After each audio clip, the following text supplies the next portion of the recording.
on my channel, I go by a number of titles. Hannah, Hordes, occasionally I am Professor Hordes, and also I am the unofficial queen of death games because this happens to be my speciality when it comes to horror movies. From the tiniest of tiny budgets to the biggest of budgets, if it is out there and it's a death game movie, I will find it and I will watch it. When I was putting together this list, it was important for me to personally pick 8 movies that I thought as many people as possible would be able to actually find and watch. I didn't want to include things like Cinderella Games from 2016 or Raining Blood from 2014, which are very difficult to find online, or something like Brain Fluid Explosion Girl from 2015, because that's only available in Japanese. So everything that is on this list I have tried to make as accessible as possible, and of course, they all fall under the horror subgenre umbrella.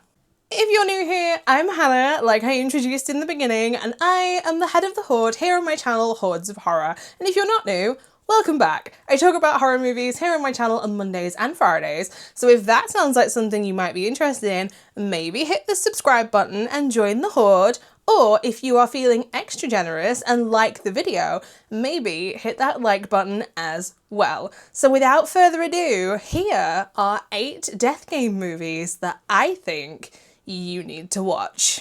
When their homeroom teacher placed his 36 students, including Renna, under hypnosis, the students learn that there are 100 signals consisting of ordinary behaviour that will trigger them all to unalive themselves. Renna, with her strong sense of justice, attempts to avoid this disastrous fate while under fear of death, the students become involved in a death game. A movie that I will not shut up about here on my channel, and yes, I will leave a link in the description bar to where you can actually find this one, because no, it is not available on most standard streaming services. Pink, orange and yellow happen to speak to my soul, and this movie has me written all over it. Like, the synopsis and the starting point for this movie is the 36 students have been hypnotized by their homeroom teacher to unalive themselves on 100 commands, but these commands are unbeknownst to them. They start off by knowing very few and have to, over time, work out what these 100 signals are in order to stay alive while actively avoiding doing these 100 signals. Do not die on me! Which is not so easy when you have other students trying to trick you into performing these signals where they have figured them out while others have not. We all went to school with somebody who would happily have wiped out an entire class and not batted an eyelid at it because they did not like anybody else in school.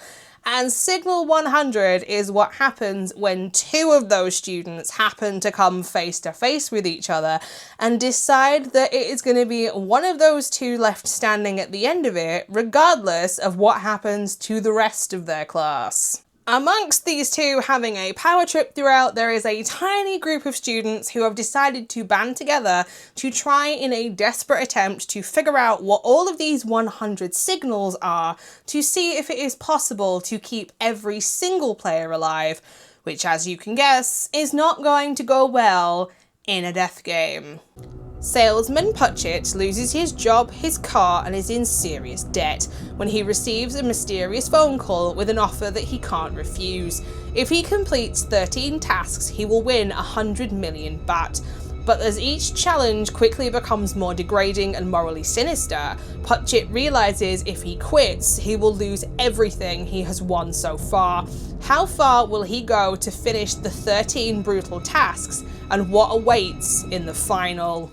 Everyone has a price, but what everybody is prepared to do for that price will entirely depend on how desperate a situation you are in. And 13, the game of death, is what happens when you have absolutely nothing left to lose and everything else to gain. Would you be prepared to absolutely destroy your life and what is left of it for a second chance to be able to live anywhere else in the world as a millionaire?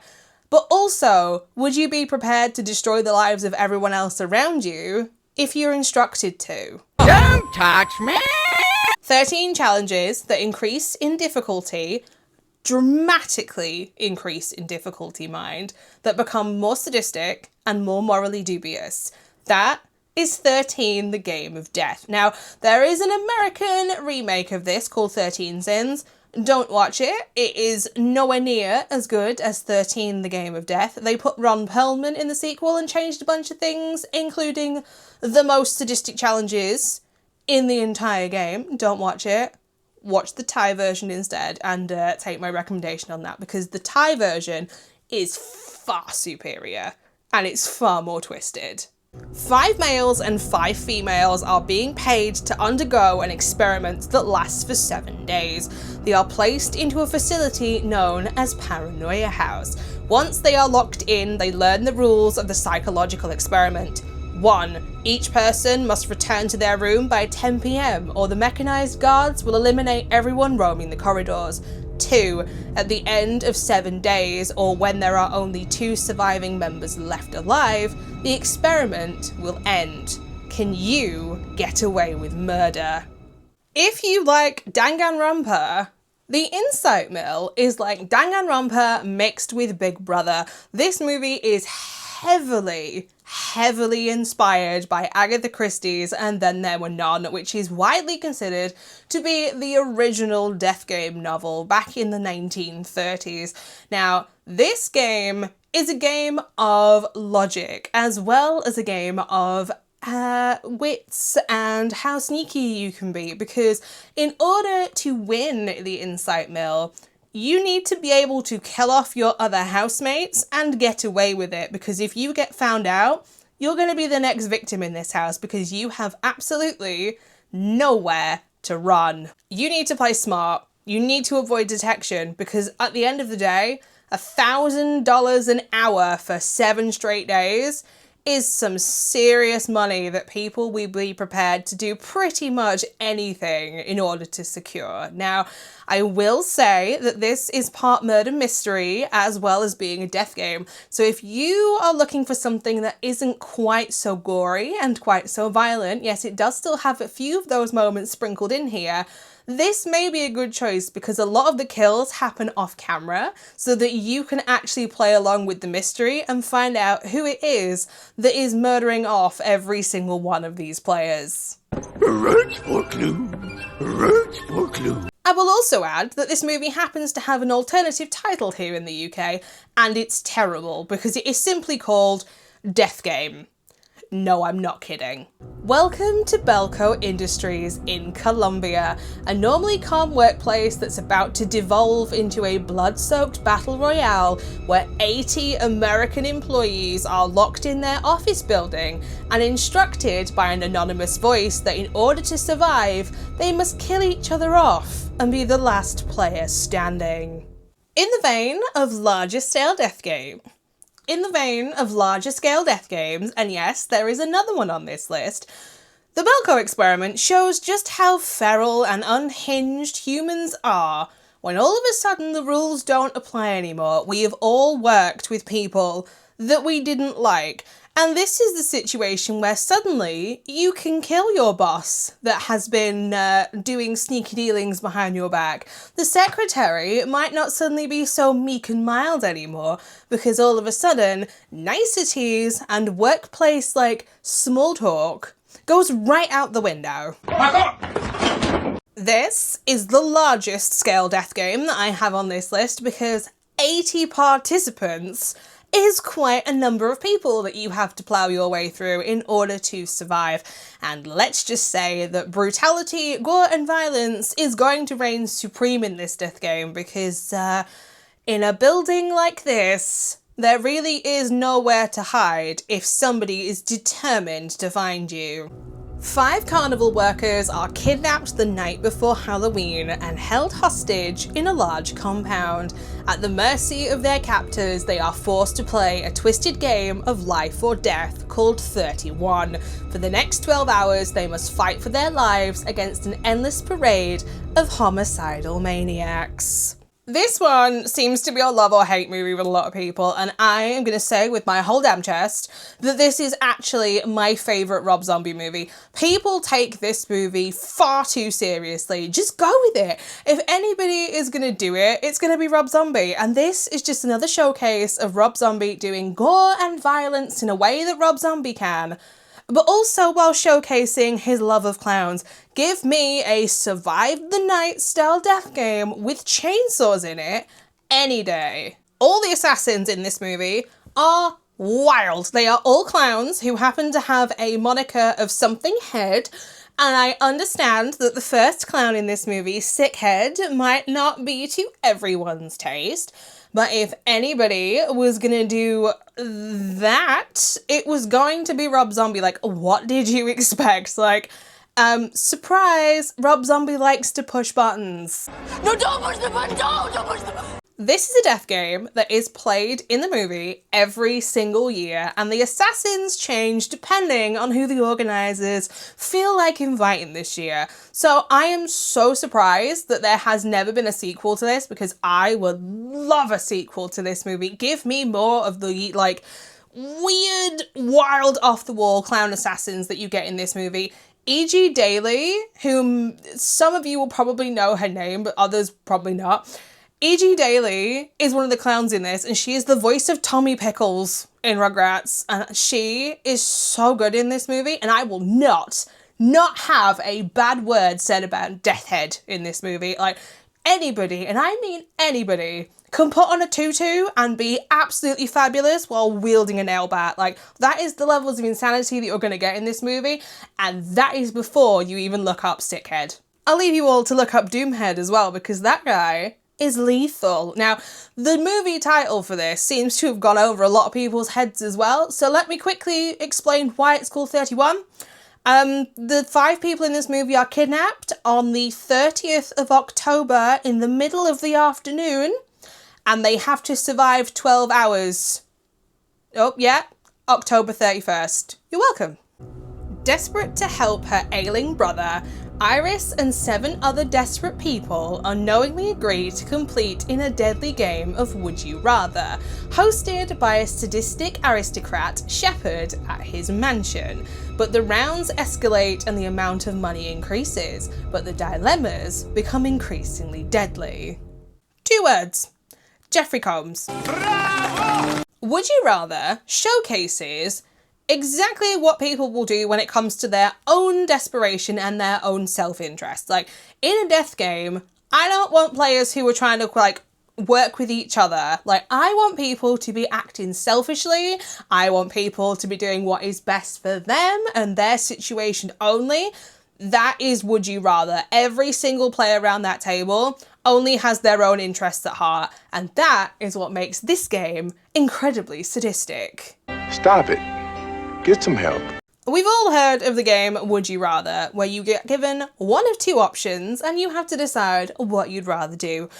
And as you can guess with the name of the movie and me saying that this is a sadistic death game, the things that you are going to be asked to do aren't going to be the most pleasant. And as each round escalates what you are asked to do, oh yeah, all I can say is for this movie, if you have eye trauma, if you don't like eye trauma, you're in for a good time with this one. If you don't like sharp pointing objects, if you have a fear of water, there's so many things in this movie that are gonna get under people's skin because it is just done so well. And Sasha Grey is in this movie as well. If you know who she is, yeah, she plays, she's one of the most, shall we say, the players that is there for her own interests the most and is prepared to absolutely screw over everybody else at that table to get what she wants, aka my kind of player in the death game. 6 different people, each from different walks of life, awaken to find themselves inside a giant cube with thousands of possible rooms. Each one of them is gifted with a special skill, and they must work together to escape an endless maze of deadly traps.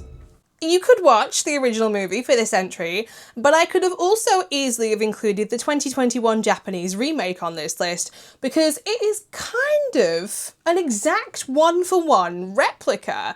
The only difference being the Japanese one is just a little bit more gory, so it's a personal preference. But I would honestly say they're both worth watching in their own right. We've all watched death game movies and thought, I could beat that one, no problem. I could win that one, no problem. Cube is the one death game that I have watched and been like, absolutely not. This would be where I die, because Cube is not just about common sense or working things out. This, you need to be a mathematical genius to actually figure out how to escape the cube.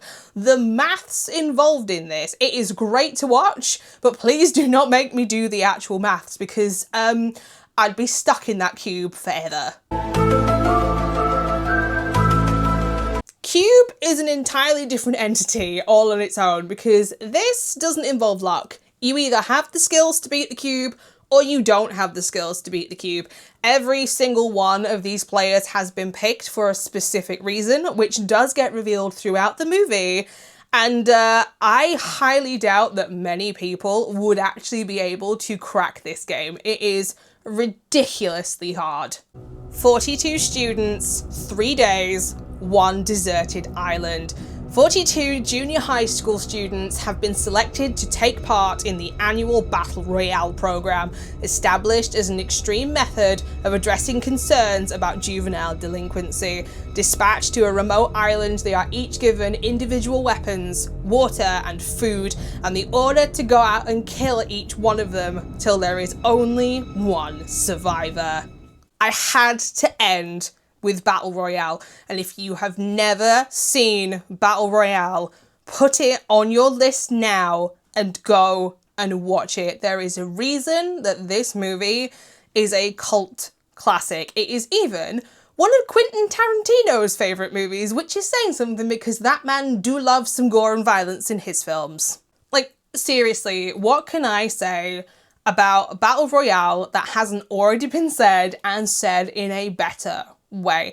It's considered to be the movie that spawned the Battle Royale style subgenre of death games, where multiple competitors are put into a situation they have to like search for food, find weapons, kill every single player off as the only way to win.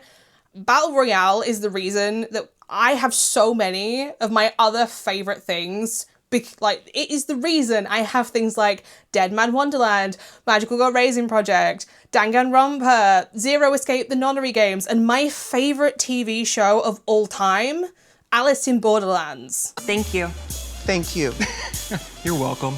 Battle Royale is brutal, it is violent, it is gory, it is children behaving like adults, but it is also so much deeper. There is a lot of social commentary that goes on within this movie, and I highly encourage anyone, if you don't know what that social commentary is, to go and actually look it up, and then if you have seen the movie, rewatch it knowing all of this stuff, because it will completely change the way you view this movie. It is then so much more than the gory, violent, sadistic movie that it appears on the surface. So there you have it, the 8 death game movies that I think you need to go and watch. But I don't normally do this, but I'm going to include a bonus recommendation here that isn't technically a horror show, but it's still a death game, so it feels right to put it here because it's one of my favourite shows that I've ever seen. You need to go and watch Zero, the Bravest Money Game. I will link the entire season in the description bar. It is 10 episodes long, and it is a really light-hearted, slightly goofy at times, Japanese death game movie where there are definitely moments where I was like, I could do that challenge and that challenge would kill me off. Like, it is that level of death game, and it is so much fun. If you would like to add any death game recommendations into the comments section, please feel free to do so. And I hope that this list is what everybody wanted. I wanted to make sure that I included 8 horror movies that I want people to be able to watch, and them actually be able to go out and find them. All links will be in the description bar, so I'm going to try and help as many people as I can find the movies on this list, so fingers crossed that actually goes well. And I'm now going to stop waffling and do my outro. If you would like to know where else you can find me, I am also over on Instagram and Letterboxd at HordesOfHorror, where I post every single horror movie that I watch. Not just the ones that I talk about here on YouTube, but speaking of YouTube, I'll be back on Friday with a solo movie review. And over on my Patreon, one of you asked me if I would do an anime horror movie, and I had 2 over on my list, and we're watching an anime horror movie. We're actually watching Geo, the Tokyo Fish Attack, because Junji Ito adaptations, I am always gonna be here for, I'll leave a link as well if I remember to, for that one down in the description bar, because trust me, I had to go around the houses to try and find Geo, but that is what we're watching on Friday. Now that all of that is done, I will see you all in the next video. So until next time, bye. A special thank you though to my regenerators here within the Horde for their support over on Patreon.